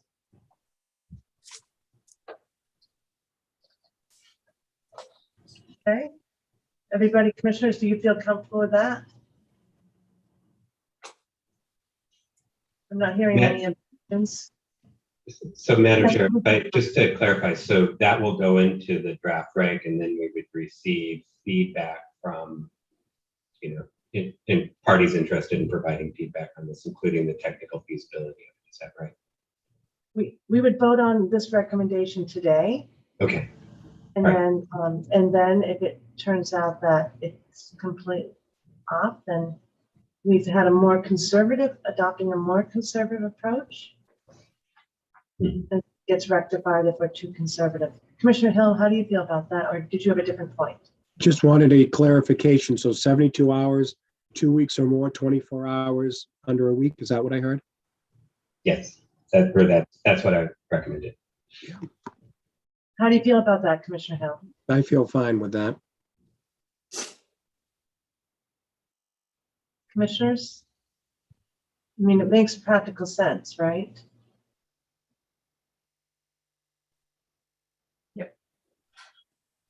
So the- the less than 13 days or less is the. 13 days. Say it again. I feel like there's a a gap between days 8 and 13. Can you just read it again? Say it again to me, Mark. My recommendation was 24 hours notice if it's the 72 hours or 1 week. Mhm. And it would be a 72-hour notice if it was 2 weeks, 3 weeks, or 4 weeks. So I think we need to say 8 days and up because days 8 through 13 are missing in that. There's no alert baked into. I think aren't you saying 24 hours for those who choose up to a week? Correct. What are their choices? One And week, then 2 2 weeks would be the 72 hours. So days 8 through 13 are missing in that unless we say That's right. a week or less is 24 hours. Day 8 to 30 days would be a 72-hour notice. 8 to Right? 31. 31. There you go. If I may, Commissioner Wright, I think the way that we have drafted these regulations is your options are discretely 72 hours, 1 week, 2 week, 3 week, or 4 week. We haven't drafted in a way that allows you to say 9 days or 12 days. If the commission wants to, provide consumers just the ability to set their own cooling off period rather than choosing from this pre-selected list. I think because that, I guess, doable, but I defer to Mark on that. And I defer to everybody else who's been on these. I thought even Caesar's yesterday was very particularized in terms of how much time you could choose and you could fall within what we're saying. And I'm fine if we're sticking with that or if I misheard that, but. Can I make the suggestion? If I'm a bettor and I bet 2 weeks, could we say that I get a 24-hour notice? But if I put in 3 or 4 weeks, I get a 72-hour notice? Is that what you're getting at, Annie? I think the way that their options are going to be, they're going to say I'm cooling off for 1 week, I'm cooling off for 2 weeks. Correct. So correct. They have to choose from those 5 options. So I'd get a 24-hour notice for if I chose 2 weeks. Now, if we want to give 72-hour notice for 2 weeks, then we could say that. I defer to Mark as a specialist. And Commissioner Maynard.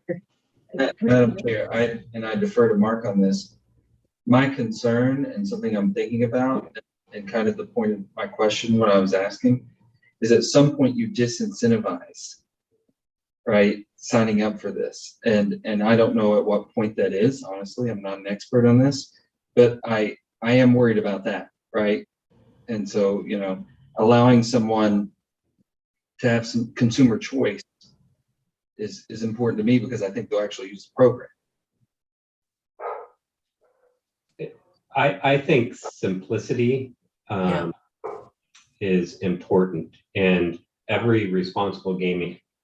If you look at Play My Way, the process of from invitation to enroll and being enrolled is we tried to make as few clicks as possible to set a budget, and I appreciate wanting to give people as much flexibility as possible, and I think allowing 5 options here makes a lot of sense. If we allow, basically say, give us any number of days up to 4 weeks, I worry that people are doing this in a state of mind where they're really wanting to just, you know, they're looking to solve the problem or they're looking to prevent a problem, and keeping it as simple as possible for them in VSE and in cooling off and Play My Way limit setting, I think is an important feature. And that may create a back end issue for the operator if there's so many clicks. I mean, that does start to present some technological challenges. But I didn't think that you were necessarily adding to the choices, Commissioner O'Brien. You just wanted to give notice of when that choice is going to come up. You wanted a little bit more time. Right. And I was thinking about the presentations that we've heard where it seemed like they were giving a lot. You could be very precise with how long you wanted to cool off with them.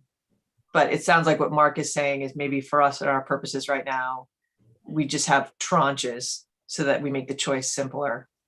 And then we tie our notifications into whatever those tranches are. Yeah. That is my recommendation, correct. Okay, that's fine. So then if we say, as Andy points out, we really need to tie the amount of notice of the pending expiration to the 1 week, 2 week, 3 week, 4 week. 1 week, are we in agreement 24 hours? 2 weeks, what are we thinking? We're doing the 72 at that point for there and up. Or 48. Mark? I was going to say 72 hours for 2 weeks and up. Okay, 2 weeks, 3 weeks, and 4 weeks. Okay. Is that helpful? But anything under 2 weeks is 24 hours. Correct. Okay. 72 hours or 1 week would be a 24-hour notice.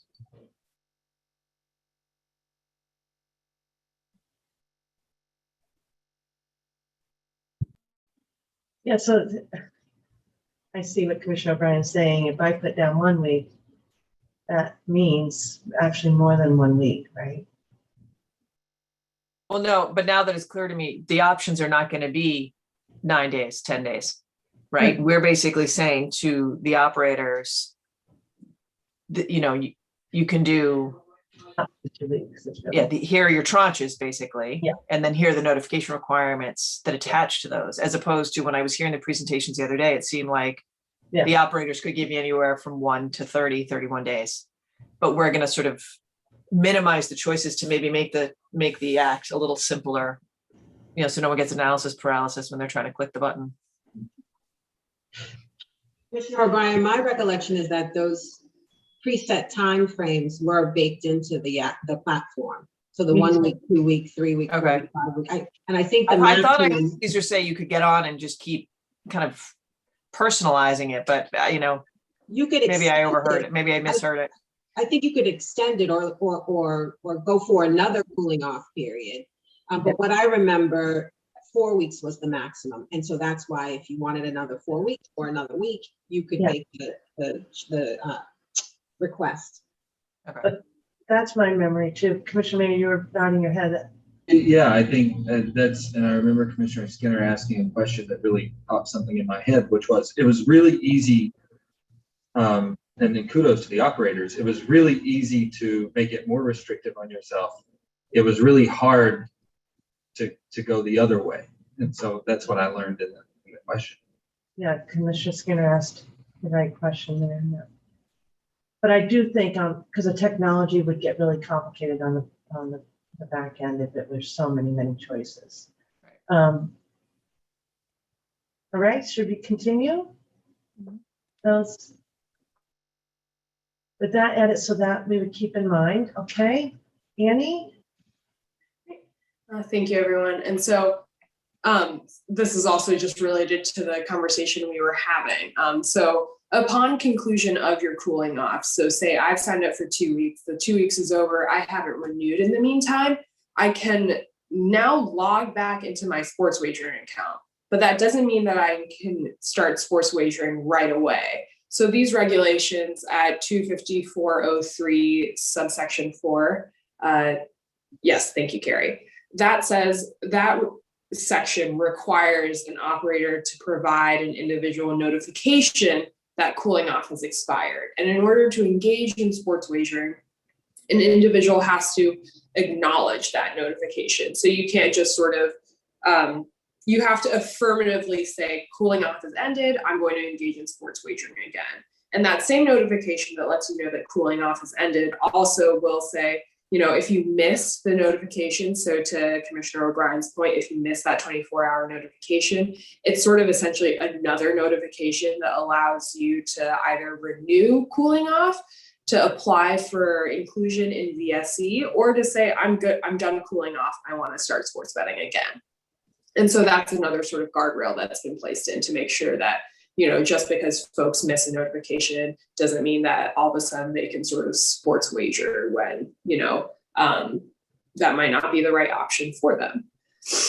And so, does that impact our last conversation? No. If I'm in that 24 hours and I miss it, I get something affirmative again. I have to do something affirmative to re-engage. Is that what that says?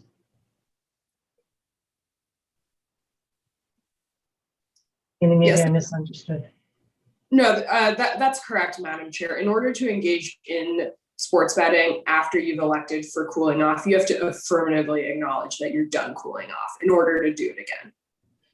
But Annie, is that at the notification that you received in number 3 above, or is it just when you log back on after your cooling off period is expired, there's a notification where you need to acknowledge? I think that I was under the impression that it's once it has expired, you need to affirmatively acknowledge that it has ended with an invitation to either re-enroll or information about the VSE, which I think is an important piece of informed player choice. Mm-hmm. Yes, that's correct, Mark. So the affirmative I want to sports wager again, that only happens when the cooling off is done. So the notification you get prior to the expiration of cooling off just says, cooling off is about to end, would you like to renew or enroll in VSE? The notification that you get after cooling off has that added question of, do you want to engage in sports wagering again? So in order to engage in sports wagering, you know, the notification can say you can renew or you can apply for VSC. But also if you say neither of those things are applicable to me, we're requiring sports wagering operators to essentially make the individual affirmatively say, neither of those apply to me and I want to sports wager again. May I just explain the rationale a little bit further? Of course. So this is informed player choice or voluntary self-exclusion. There's a requirement of a reinstatement session that would be completed with a game sense advisor, and cooling off is different than that. So we don't require sort of that type of one-on-one conversation, but this is the equivalent of that in a cooling off period where there is this moment where you can make a decision to continue it or to enroll in the voluntary self-exclusion program. I would venture to guess that individuals who sign up for cooling off would be considered at high risk of gambling related harm or of problem gambling. And so we want to provide them with information at the end of this cooling off period.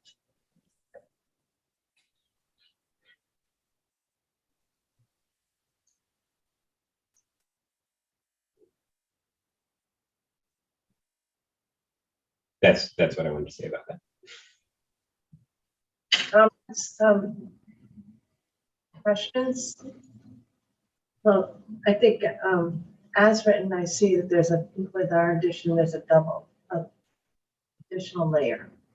So Yes, my question, Mark, for you is there any language based on that comment that you think would be worth inserting here in this reg? Or do you feel like this covers what you said? I think it covers what I said, yeah. Okay. All right, Annie, thank you. Great, thank you. And the rest of this cooling off reg, so responsibilities of the sports wagering operator at 25404, sanctions at 25405, as well as collection of debts at 25406. These mirror the responsibilities, sanctions, and debt collection as they do in VSE. So these should all be very familiar. You know, the sports wagering operator has the same responsibilities to individuals who are cooling off as it does to individuals who are on the VSE. Those include things like submitting a written policy for the commission's approval for compliance with this program, as well as allowing individuals to sort of dispute an amount that they might have wagered sort of in violation of the cooling off. Sanctions are also available against a sports wagering operator for any violations of 23N or their written policy for compliance with the cooling off program. And in the same respect, nothing in cooling off will prevent a sports wagering operator from seeking payment of a debt from someone who does engage in sports wagering, even in violation of cooling off.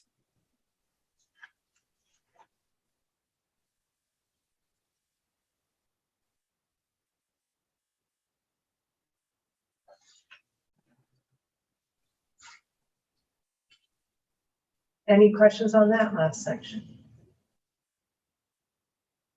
They're a little bit more disruptive, Annie, but I think probably real-time feedback was important on this one.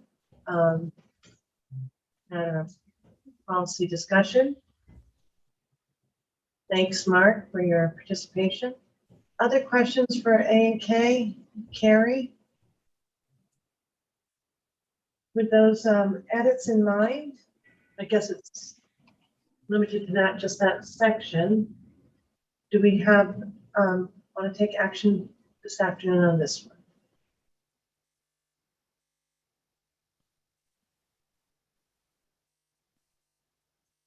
Commissioners? I'm okay dealing with it today. I don't know how everybody else feels. I feel fine moving forward with the changes that we talked about in regards to the changes in the notification. And I trust our legal folks have already changed the language, so we should be able to move forward. Is that a yes?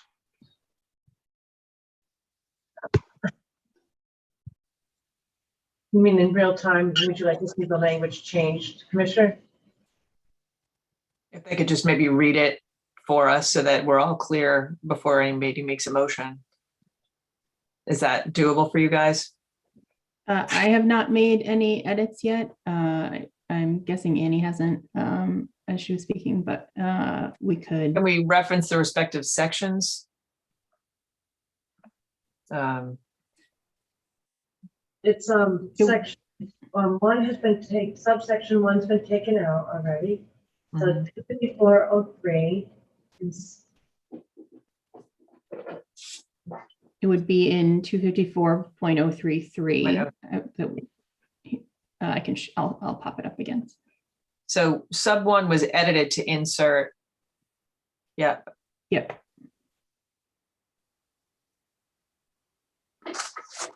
Okay. And so really what we're doing is sub 3 is inserting the language to say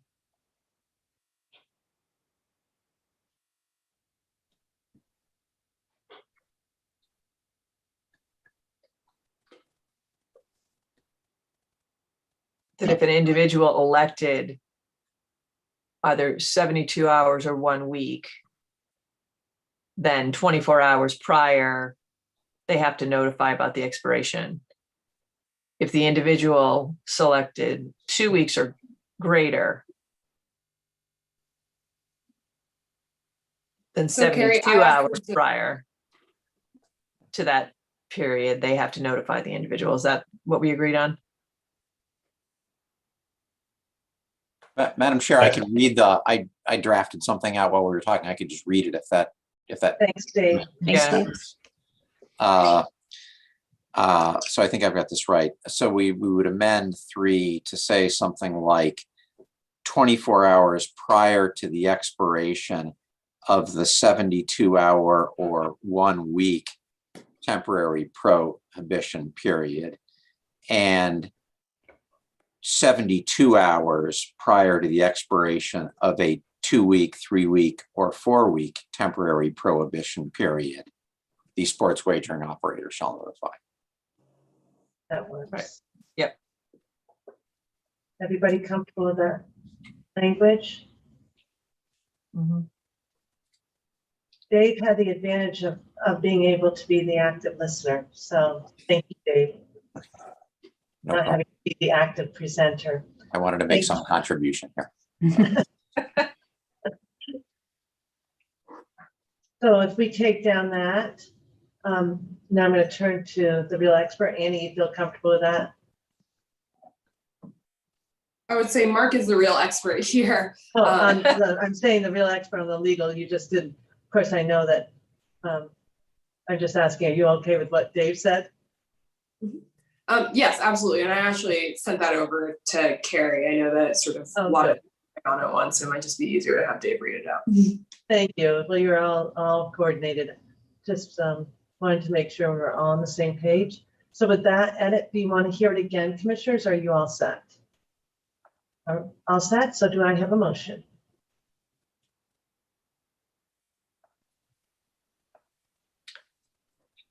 This is 254, correct? This is 254, yeah? Yeah. Okay. I move that the commission approve the small business impact statement and the draft of 205 CMR 254 as included in the commissioner's packet and is discussed here today.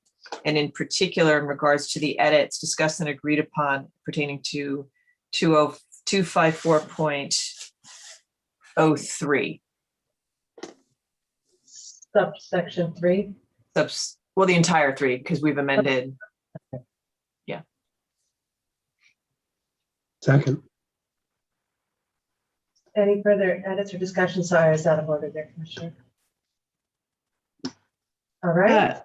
Commissioner O'Brien, pardon me, just one comment there. There is also a small red line in 254.02 that I don't know if you wanted to reference in your motion.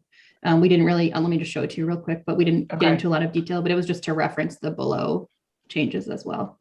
Okay, certainly. So I would amend the motion to include the edits specifically discussed in 254.02 and 254.03. Second.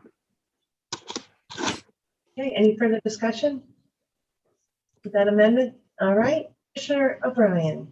Aye. Commissioner Hill. Aye. Commissioner Skinner. Aye. Commissioner Maynard. Aye. And I vote yes, 5-0.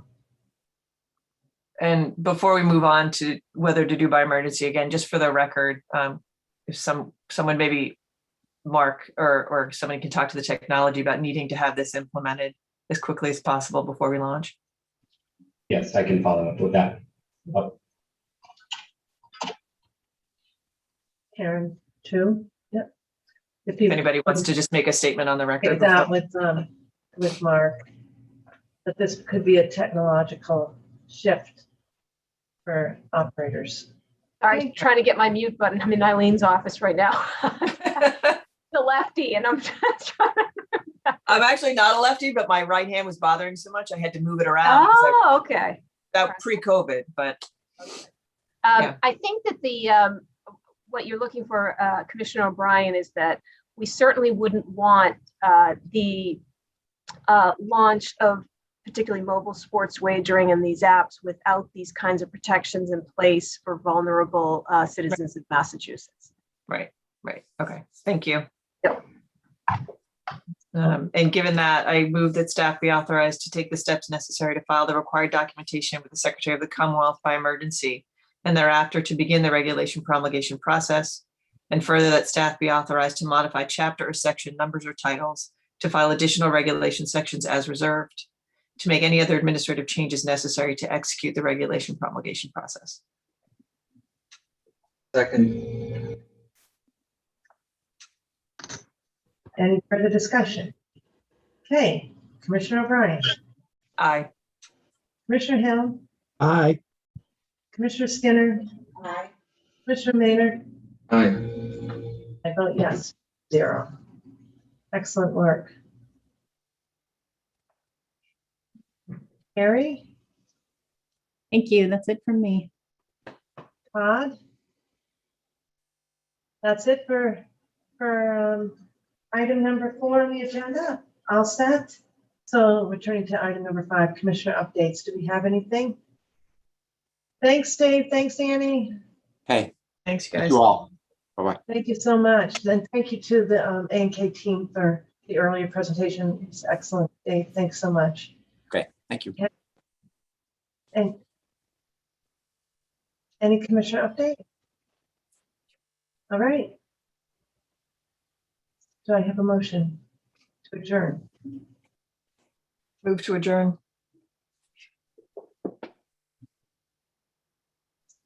Second. Thank you. Discussion? Edits? Commissioner O'Brien? Aye. Commissioner Hill? Aye.